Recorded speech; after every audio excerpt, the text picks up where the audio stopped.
Leap of Fate podcast fans. Welcome to this week's episode with yours truly, Randy Silver. As a friendly reminder, the Leap of Fate is all around overcoming adversity, challenges in your daily life. That could be around buying a car, buying your first house, getting your job, resume, moving up the corporate ladder, which is what I have Saurabh on today about. He is the COO, which is Chief Operating Officer at a global company called Blackbox. So he is on today to talk about leadership. How do you get yourself to that C-level executive staff? How do you move up the corporate ladder? And once you're there, how do you become a leader, a good leader at a global company where you have people sitting worldwide on many different continents, different religions, different languages, different origins, everything goes with it. So how do you lead and make sure that the people obviously respect what you do as a leader? As you all know from this podcast, I am a global leader at Cisco as well. I manage people across all the continents. So for me, this is going to be very educational. Listen to him for best practices and very, very good banter. So we'll bring him in one moment. Before we do that, as we always do, we say a moment of gratitude to you, my Leap of Fate fans. Thank you so much for coming on this week and on this journey with me every week. Thank you for all the feedback on the videos, from the vlog videos that came out, from the training workout videos, from obviously these interviews.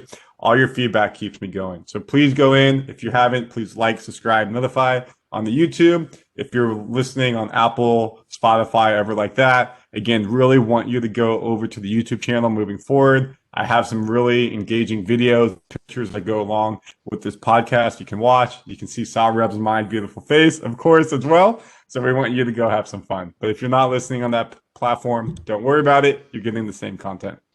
So with that being said, let's welcome the COO of Blackbox on, Saurabh. Welcome to the podcast. Hi, Randy. Thank you for inviting me. Glad to be on your show. So awesome. So for everyone out there, it is Friday night here, February 12th, almost February 13th, Friday the 13th is not. But he's actually based in Singapore. So it is Saturday morning there. So happy weekend. And it's so cool that we can stay connected like this via obviously a Cisco WebEx that we're using to have these type of conversations and be global leaders and talk about that. So thank you for spending your weekend with us on the Leap of Fate. Thank you. Thank you for having me.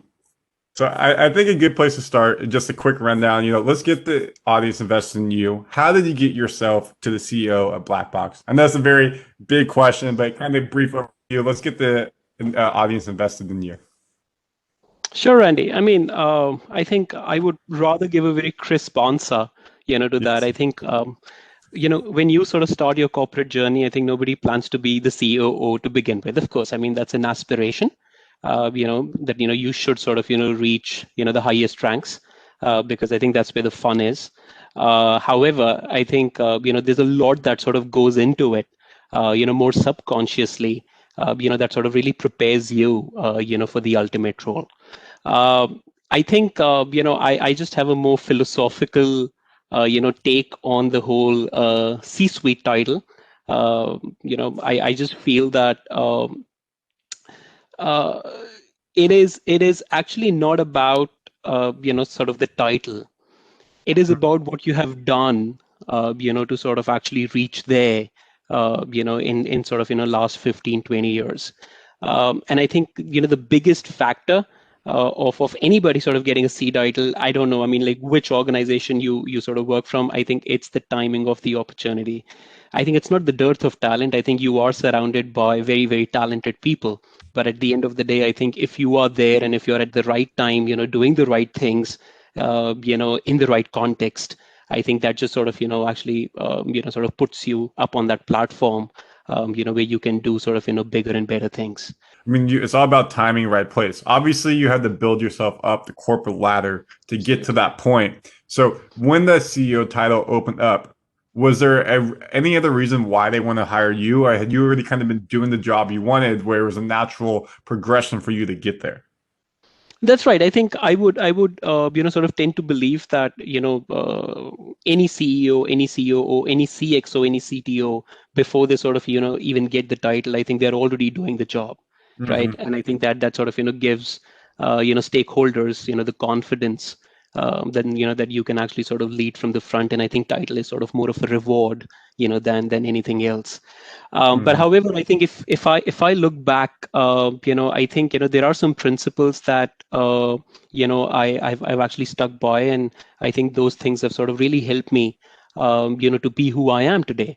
I think different people would sort of look at me differently. I mean, I'm a podcaster, I'm a theater, actor, and I think in my professional life, I also do business, where I sort of lead a very successful business based out of Singapore. But I think there are three E's, as I would call it, that I really swear by. I've also sort of introduced these three E's within my business, and I think they are my people philosophy. The first E is what I call as, the exponentiality. Whatever you do, I think, you have to plan it big. You have to aim, for 200 in order to reach 100. Right. I think that's how, the sales funnels work, right? I mean, you'll set a Yep. target, for achieving 10 million, 20 million, you end up getting 5 million out of that. So I think exponentiality is a big part of my existence today. I've taken on challenges, and I've actually taken on opportunities that initially seemed impossible. But I mean, if you think big, you at least try, and once you Hmm. try, at times I think the probability of getting successful is at least there, as opposed to not even trying. So I'll give Yep. you an example. I think when I sort of changed my first job, and I sort of moved to my second organization, which was a French major polling firm in India. They were actually going through an acquisition. They were acquiring another company, and as I actually read the CEO's email, and he was sort of explaining the whole transition to us, I said, that's the vertical that I can really, really, really contribute. And I was just a manager. I was like, one of, the 800 employees, in that country. I immediately wrote an email, to the new practice lead who was being appointed, for that particular department. And I said, hey, you know what? I have this idea, and I think I can sort of really do well. And these are my rationale. This is my logic. This is how I would actually sort of go about, building that practice. And I think I was about 4.5 years into corporate sphere. And but I was like ambitious. I just somehow felt that I can really sort of contribute in a much bigger way than what organization expects me to do. Fortunately, just because I wrote that email, I just got the opportunity to present the idea. It just took me about 20-25 days to get into the room and sort of present that to the practice lead and to the CEO. And when I finished my presentation, I think there's something very interesting that CEO told me back then. He said, well, I can fine tune your business plan. I think what you're suggesting is excellent, but I think it still needs some work. But you know what? I could clearly feel the passion. I'm actually going to give you Hmm. this opportunity. Why don't you just sort of go ahead and sort of join this practice and help us grow it? Now, I think that's something which started from just that innate belief that you can do it, and you Yep. can do it in a big way. And I think that sort of really helped. And I think I can give you many examples of how sort of different leaders have followed the principle of exponentiality. And it's more of a subconscious process. I mean, it's not conscious. I mean, that's who you are. You Yep. look at an opportunity and you say, I can make something of it, and I can make something big of it, right? And you Yes. fail in that process, you also succeed. So I think that's something that has been very close to my heart: So, exponentiality.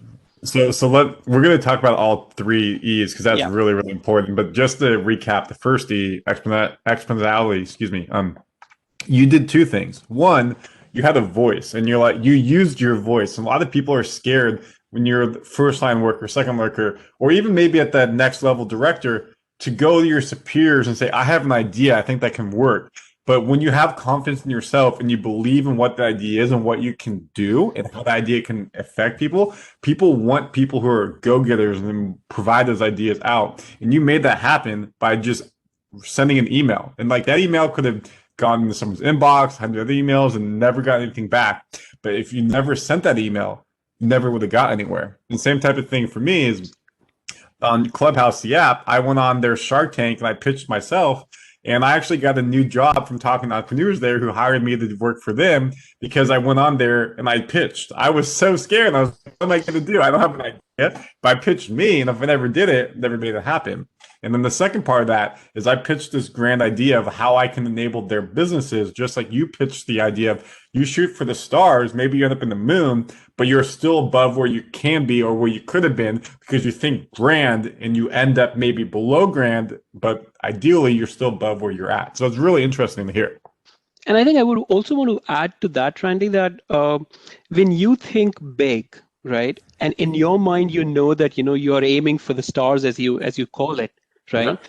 Automatically, I think you get into that mindset that if you do it in a regular way, you're not going to achieve it. So I think you force yourself to think differently, right? Or even do different things, just to sort of achieve that big idea that you're trying to pursue. And I think that's what I really like about thinking big. I mean, it's just my own way, it's just my own process to sort of start looking at the opportunity in a different way, and either think differently or do different things in the process to reach there.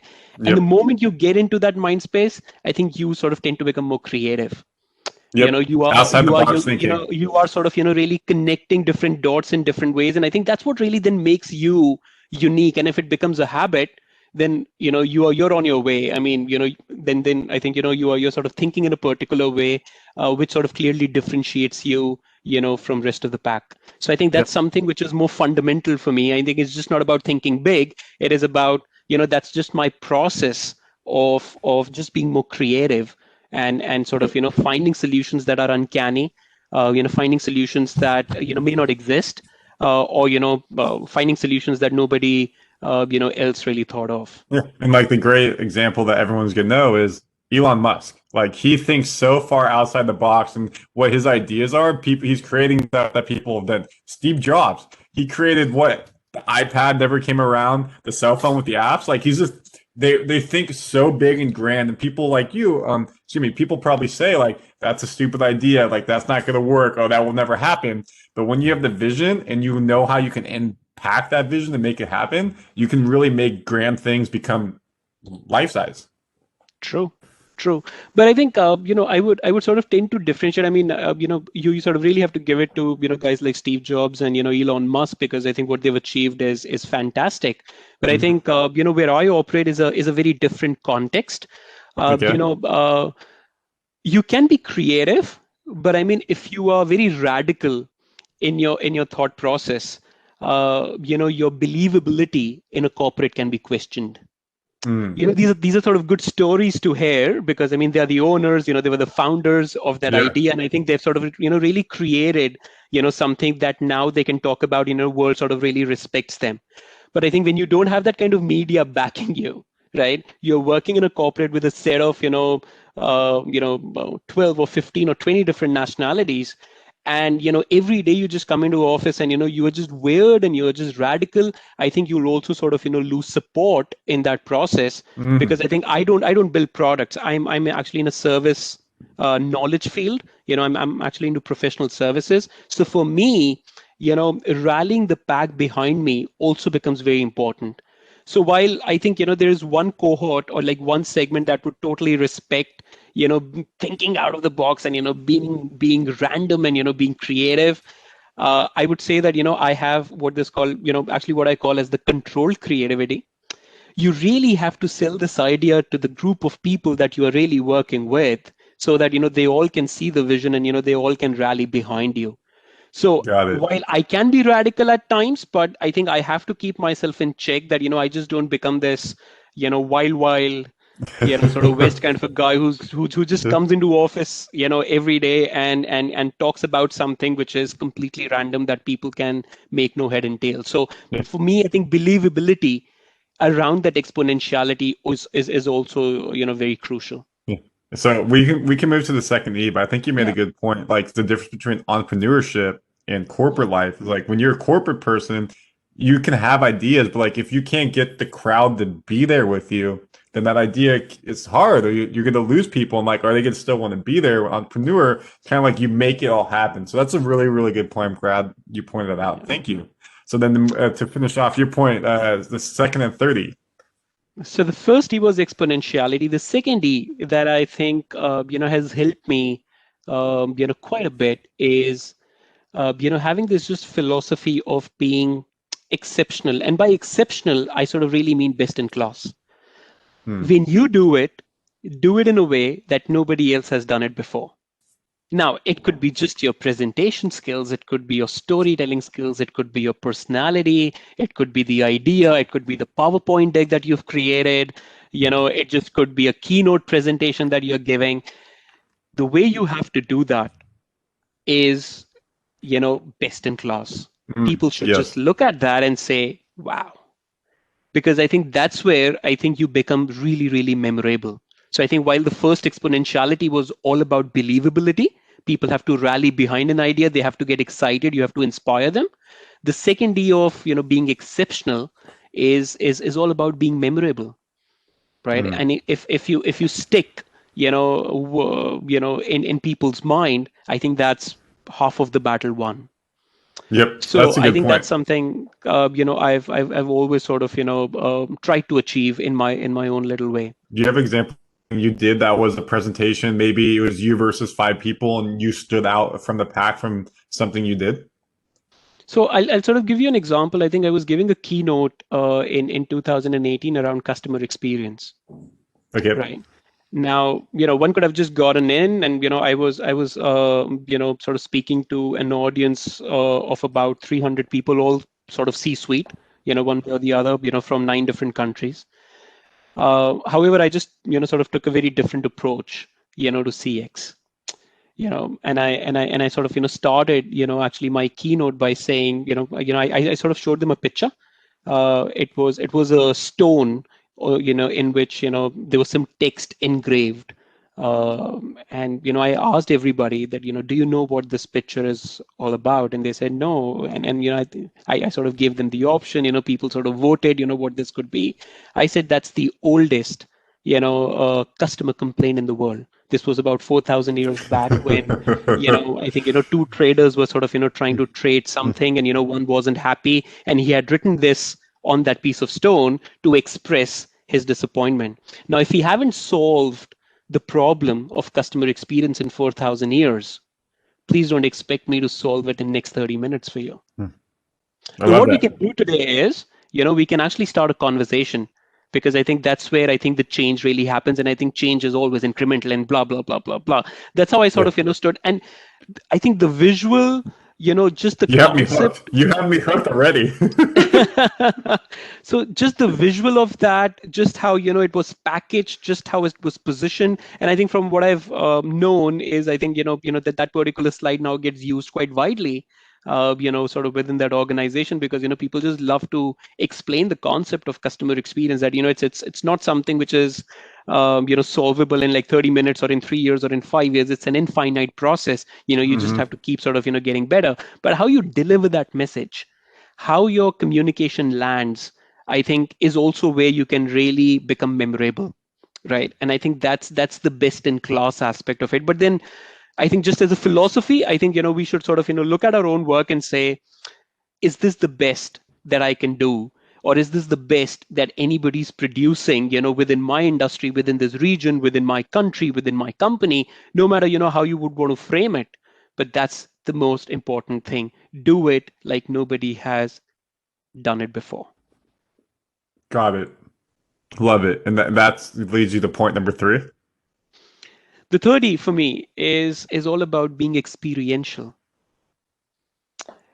I think we have to remember that I think as leaders, when we speak to our clients, when we speak to the board or to the management, when we speak to our own employees, I think every moment, I think what we are sort of really doing is we are delivering an experience, right?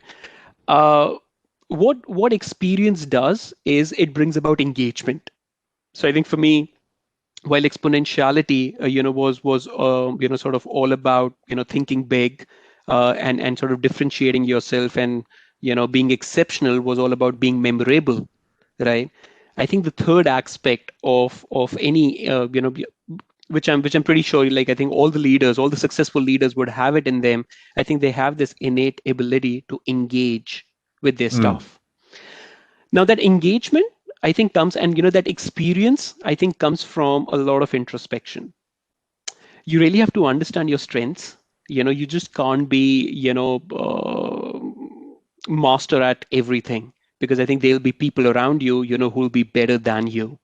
But I think you Yep. have to sort of really find your sort of strength areas, as I call it, and uh, sort of try and engage and contribute in the same respect, so that that experience, when you deliver, people will say, that's very useful for me. So I think you have to be useful, to sort of one of your stakeholders. And I think I have this philosophy, and I've seen this over my career.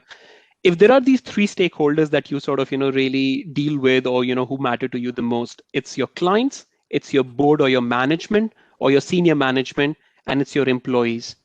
I've seen successful leaders are, I mean those who are successful in this field, they're at least good with two of them.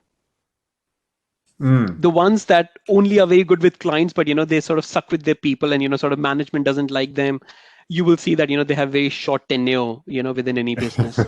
But I mean, if your employees love you and your clients love you, you can just go to your management and challenge their vision, challenge their thought, because that there are these two very important groups of people who are sort of backing your vision. Or if your management Yep. supports you and your employee supports you, I think that gives you a lot of confidence to win newer clients. Yep. So I think I'll always suggest, and I think this is what I also tell my team, that while you are on that sort of leadership journey, try and excel at least two of those three stakeholders.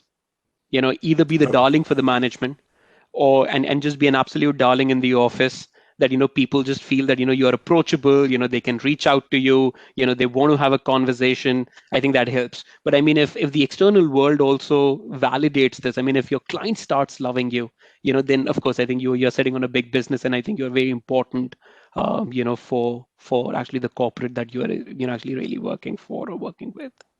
So I love that. I love that. So based off the three E's, and then based off of being able to do it for the management, your clients, or your people, that can get you into position of being a leader or being a good leader.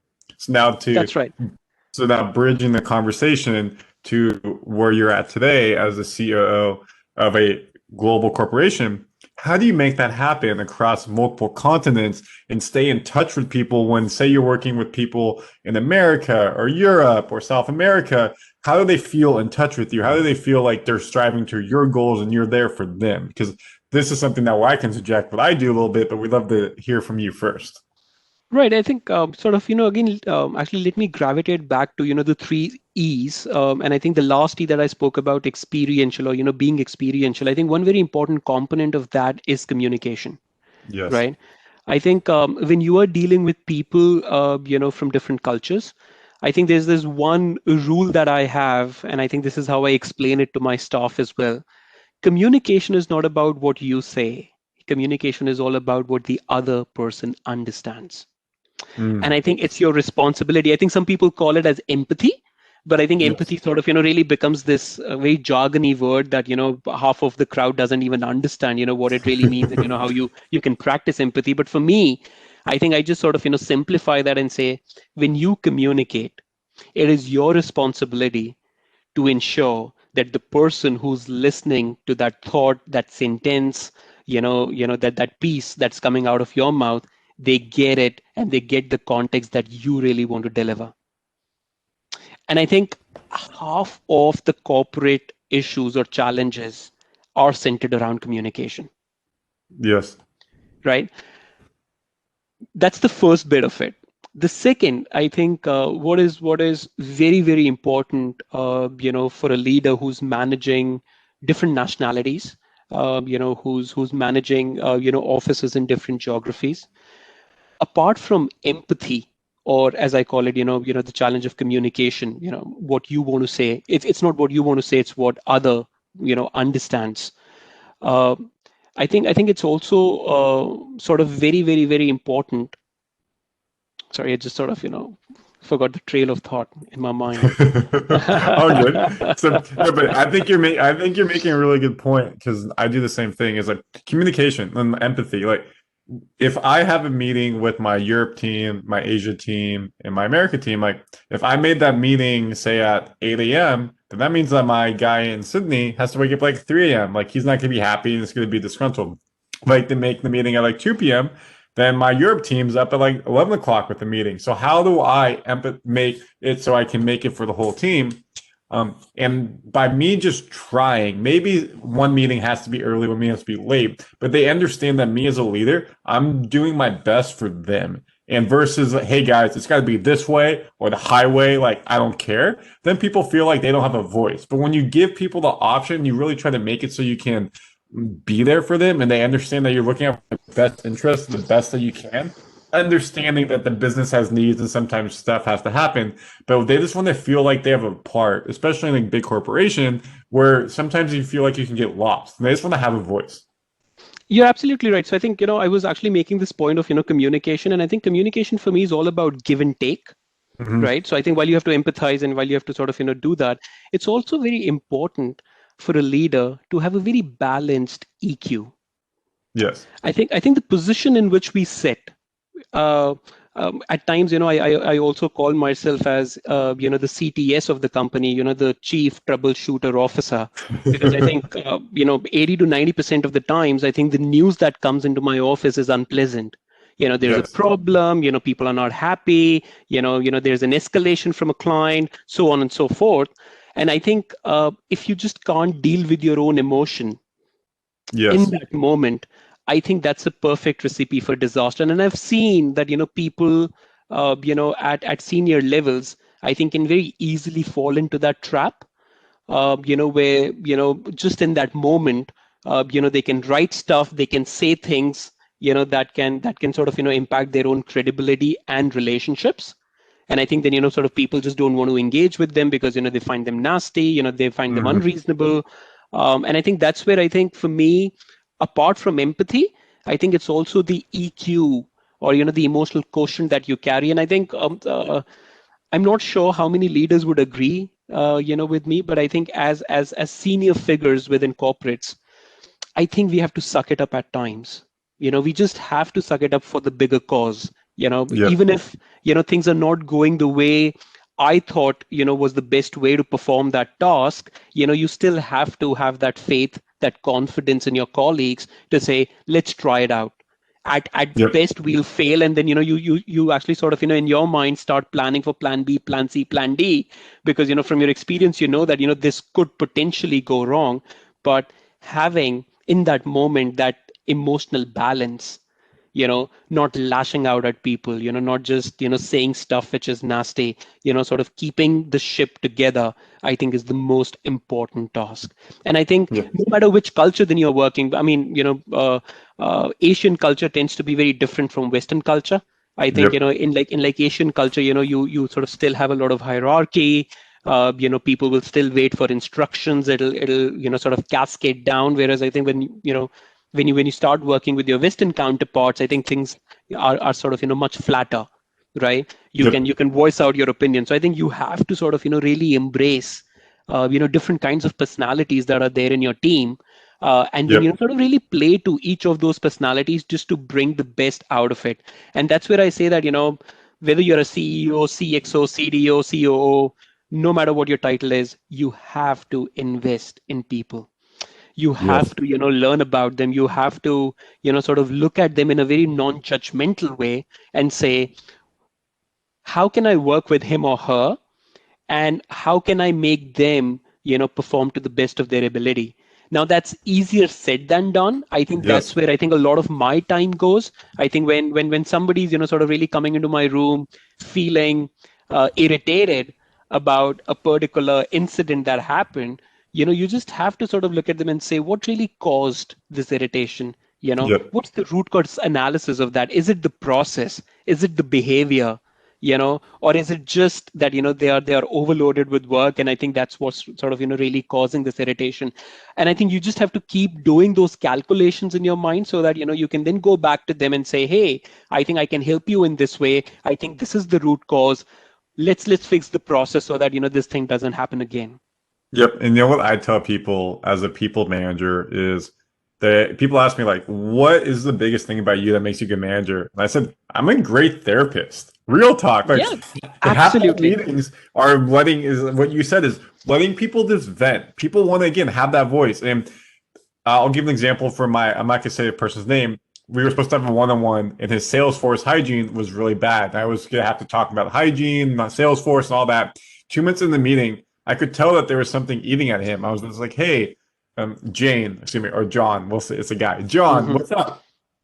And not the John on my team, just saying it's a John Dale. I'm just trying to make sure it's clear. I was like, John, what's up? Because man, like I'm just having trouble at home. I can't concentrate. And so the whole conversation pivoted from us talking about work to him talking about his life at home.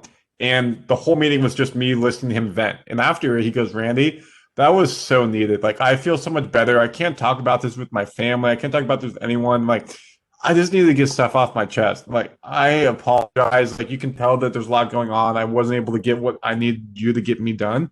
I promise you I'll do it tonight. And like it was by the end of the day, it was done. He's like, hey man, like I just really appreciate that again. Like, thank you so much. I'm like, I didn't even say a word. I just let him vent. But like that is sometimes being the best manager, as you said, is just you're giving them a place to feel safe where they can feel comfortable expressing themselves, and then they actually byproduct will get the job done better because they don't feel this burden on them.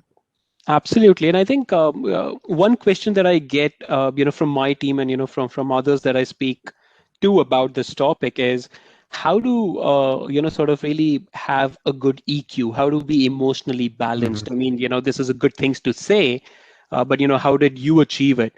And I think for me personally, I think, I sort of started actually meditating 7 years Yeah. back. I was gonna Uh, say meditation. I do the same thing.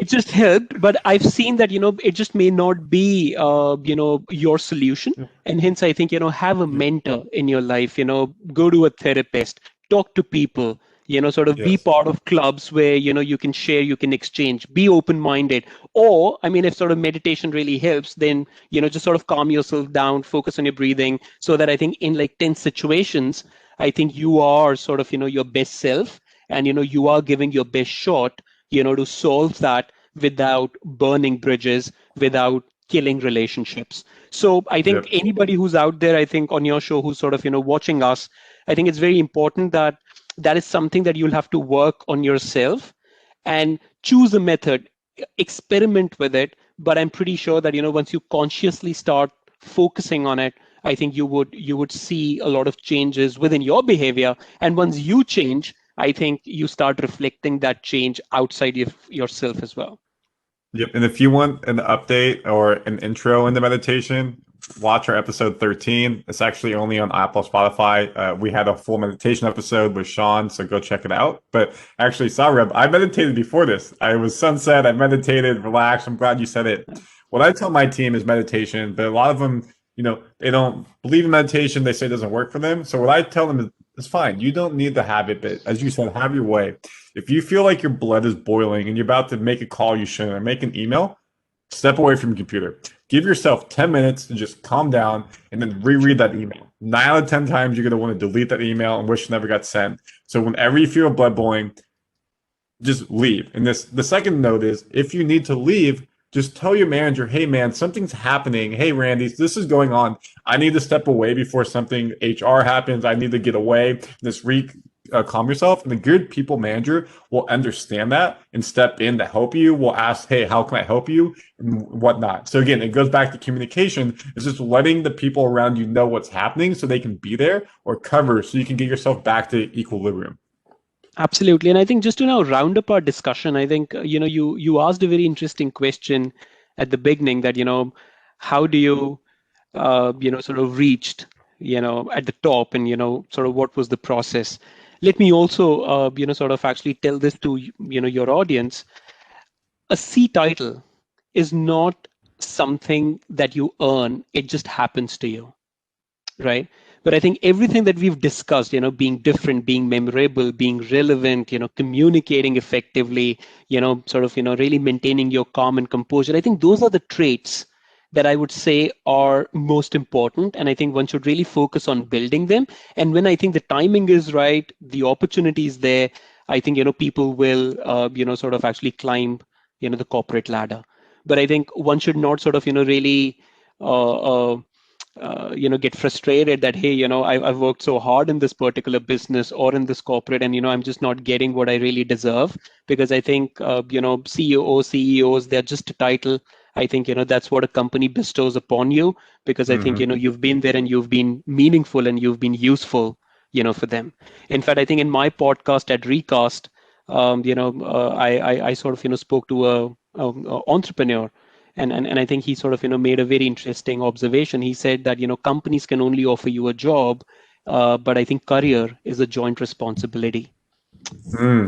Right. So I think that's something which sort of has now stuck with me, that it's just not about what this company can do for me. I think it all has to start that what can I do for this place, for this business, for the people who sort of work with me. And that's a more fundamental question to be answered here. I think so. And the good thing about a corporation is, as you said, it's like the corporation will give you the structure to move up in your career, but it's on you to make you move it. The corporation's so big, it's not going to ask you to move up and move up. That does happen. But if you want your career to move up, it's going to be on you to use the resources the corporation provides you to find the position from one marketing team to another marketing team. For us in Cisco, we have 80,000 people. You can feel like you get lost so easy, but at the same time, it means there's so much opportunity for you. You just have to go find it in the recruiting boards and the reference boards, networking inside of it. So you can make it happen, but it's not going to be like a startup or entrepreneurship where it's just like 15 people working together. It probably comes more natural per se. True. Yeah. That was really good. We are rounding third base here. Everyone out there, I hope you're really enjoying this. This is so educational, so beneficial. Saurabh, is there anything else around just leadership, key points that you haven't pointed out yet that you think is really important for the audience to know? I think, apart from those three E's, the last two things that I typically, sort of focus on more is, the service orientation. I think you always have to be available. I think there are terms floating around which would call you as the servant leadership, or, you're a servant leader. But I think what they sort of really signify is that you should always be available. Yes. So I think if you're not service oriented, so I think, like, at least for me, which also sort of kills my calendar, quite often, is I never say no. I agree. Anybody who's sort of walking into my door, who's slacking me, who's messaging me, who's calling me, I always answer that call. Yes, at times when I'm super busy, I will just reply to them and say, is this really urgent? Something that can wait for a couple of hours? If not, I'm going to leave my work and I'm actually going to prioritize your problem. So I think just not saying no to people, I think at times is hugely respected. People will never come and articulate and, sort of congratulate you for that. But I think, deep down their hearts, they know that, this is the person that I can go to, and he'll always be available. Or at least I can get into a good conversation, and I think we sort of might explore sort of new ideas to the challenge that we are sort of currently solving. So service orientation is absolutely critical. Different people have different ways to do it, and I think why I use the word service orientation, because I think fundamentally it also brings a lot of humility. Yes. You are sitting on a chair which gives you a lot of power. You can take a lot of decisions that others cannot within the business. But I think if you sit on that chair for too long, you can also get distracted. You can also be disconnected from the reality. And I think that's where I sort of try to make myself available, no matter whether you are the junior most person in the business, or you're somebody who's working with me very closely. I just try to make myself available always, to an extent that I can. Yeah, and to compound that, I believe in the same thing. And me being a leader of a global team, one of my direct reports is in Sydney. He just started. We have no onboarding team, so his first day is Monday morning. That's Sunday afternoon for me. I have to work on Sunday. It's not because I'm getting paid more. I'm not asking to it, but I need to be available for him, or else he just sits there for a full day and doesn't know what he does. So when For you're in sure. leadership, people ask you like, "Oh, do you get paid more for doing this?" No, it just comes with the added responsibility and power. And by becoming a good leader, you're doing this stuff, and it shows. What got me to becoming this position was I already offered to help people get on board in Asia and offered to do this stuff. So when my position opened up, they knew I already would do it versus taking a chance on me. So I was really trying to, as you already said, do the position that I wanted so that way I could get into it. So that's a fantastic point. Yeah.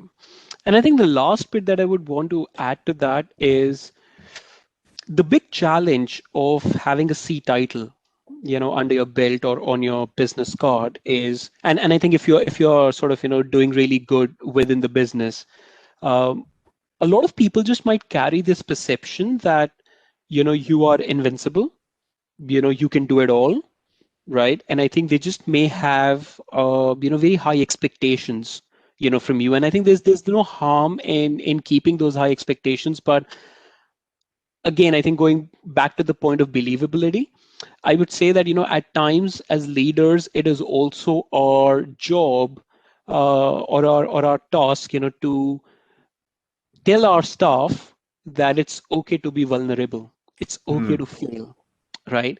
You can do that in a more calibrated way because I think there's a fine balance between just saying that, hey, I'll be a failure. That's not what I'm actually asking you to do. But at times, when you take on stuff, when you do things which has high level or high degree of risk attached to it, I think that open conversation, I think sort of matters a lot because then what your staff, your clients, your board, sees in you is not the C title. They see a human being who's sort of yep. really trying, to do his or her best. So I think that's something that I always try and induce, create at times, but also sort of showcase that when I'm scared, when I am not feeling confident about a particular presentation or a particular media release that we are going to do, and we don't know, how media is going to react to it, you just have to tell them that, hey, there is a risk attached to it, but if we are successful, this is our success. If we fail, I'll be the first one to raise my hand and say, we failed, but we'll bounce back. So I think Mm. that's something which also is very important. I think you have to show your human side, because I think in business there are challenges that at times don't have a very cookie cutter solution. You have to be patient, you have to wait for it, and I think that's where I think you can really connect with people at a much deeper level. So I that's agree. something that I'll always keep in mind. Be vulnerable, right? I think that insecurity sort of helps you to do better, but don't channelize your insecurity in a way that you start sort of killing relationships, killing people, burning bridges just because somebody's smarter than you. I'm not talking about that kind of insecurity which exists in corporate. Yeah. It's the insecurity deep down your heart that I may fail, and that's a possibility. Like I think I sort of tell people when I'm interviewing, I think the business that I work for, which is Blackbox, I think we've had a phenomenal growth, right? In like last 6 to 7 years, I mean we've clocked double digit growth every year. But I think when I was at my peak in 2018 and 19, I used to tell people that it's all a graph. I think the faster you go up, the faster you're going to come down, but Mhm. it's going to be cyclical, right? So I think Yes. let's not focus on one cycle because I think I'm not there to sort of compete with one competition and another competition. I'm here to outlast competition. I'm going to stay in this Mm. business for long, right? I sort of may be unsuccessful today in like five pitches, five opportunities, but I'm just going to bounce back. I'm just going to learn. I'm just going to bounce back and sort of do much better. So being authentic and being vulnerable, I think at times gives you a lot of mental peace because you're just not putting up a very brave face when you are not brave from inside, and it's okay just to go out and say there's risk, but I need your support. I love And that. Honestly, I have nothing to add to that, so I'm just gonna say that was fantastic. That's really good. People want it vulnerable because people want to feel like you're in touch, and sometimes people are executives. They were like, "Oh, that person's out of touch. They don't get what we're going through." But when they show that, and you can show that, it goes back to the empathy, the communication, wrapping it all together. it makes you a good leader, and people want to be there for you and fight for you, and it makes the company work. So I think it's really good. I'm going to take us down the home base here and give a quick recap. So we went over the three E's. Can you just say the three E's again one more time for us? Just it's exponential, which means you shoot for the moon, but maybe you end up in the stars. It's be excellent. So how do you stand out from the crowd? And it's Be experiential. Experiential. Make sure you have that. And then of course, then you have the different traits as a manager. It's how do you show empathy? How do you communicate with people? How do you be vulnerable? How do you make sure people are in touch with you? And I think the biggest one, how are you available? How are you there so your team can always be there for you? I think that was something really key that you said most people probably don't do is if someone tells you it's urgent, you will stop everything to make sure that they're taken care of. And I think the way to combat that is you're like, is this actually urgent? Or, could this sit a couple minutes, sit a couple hours? And I think it helps people also understand what is urgent versus what is a nice to have or a need to have. Absolutely. And I think deep down the heart, I mean, if you now sort of start connecting all the emotions, the way I expressed it, that I don't say no to anybody, I think that's just my way of saying that I care for you. You're as important as I am, in this moment, because I think we both are sort of, working on probably very different things, but, we both are working for the same unit, the same organization with the same goal that we want to grow. Right. Yep. So I think that's something which is more fundamental to me. And I think these things are not often said, expressed, articulated within a corporate. But I think if you just, design yourself in a way that, people just feel that you're always there for them. They feel that you're cared. They feel that, they can approach you. I think that'll go a long way. Even if somebody doesn't come to you in, another 5 or 10 years and say, hey, you know what, you're approachable and, you sort of care for people, that, they feel it. And that's more important. I think feeling it is more important than saying it at times. And I think people are going to feel this podcast so much because you dropped so much knowledge bombs. If people want to reach out to you and find you, listen to your podcast, what are the different ways we can reach out to you and find you? So I'm on Facebook, I'm on LinkedIn, I'm on Twitter, I'm on Instagram. So, just search me, with @Saurabh Sardana. On Instagram, it's saurabh.sardana. So I think that's my, sort of Instagram handle. And I think on LinkedIn, it's Saurabh Sardana. So that's one. Second, I think I sort of also run a podcast, which is largely about sort of, really bringing the Eastern way of doing business. And I think I sort of, really wanted to, put that across. So I speak to marketeers, I speak to technologists. In fact, I think in season 2, which I'll be releasing in another 10 days, I think I've spoken about business and spirituality, which is, which are like sort of, two very abstract concepts in everybody's mind, but, how they sort of really come together. So I've spoken to a spiritual teacher, and we've had a business conversation around that topic. So, follow Recast on, Apple, Spotify, Google Podcast. And I think in season 2, I'll also be going on YouTube and sort of, releasing videos. Awesome. So everything you just said, however you're listening, Apple, Spotify, YouTube, it will be in the bio link here. Saurabh, thank you so much for coming on today. I appreciate it. To everybody out there listening or watching, thank you so much. If you're listening, watching YouTube, Spotify, Apple, Google, Pandora, please like, subscribe, comment. Please go check us out on our Instagram, Leap of Fate, on our Facebook, all these videos coming out. Everyone out there, I hope you become a great leader, or if you are currently a leader, I hope you learned something today to make yourself a better leader. If you have any questions, reach out to both of us. We'll do our sign off now. So Saurabh, can you go ahead and repeat after me? Stay healthy. Stay healthy. Stay wealthy. Stay wealthy. And have a great week, fans. And have a great week. Deuces. Thank you. Thank you, Randy, for having me. Bye, everybody. Bye, everyone. My pleasure.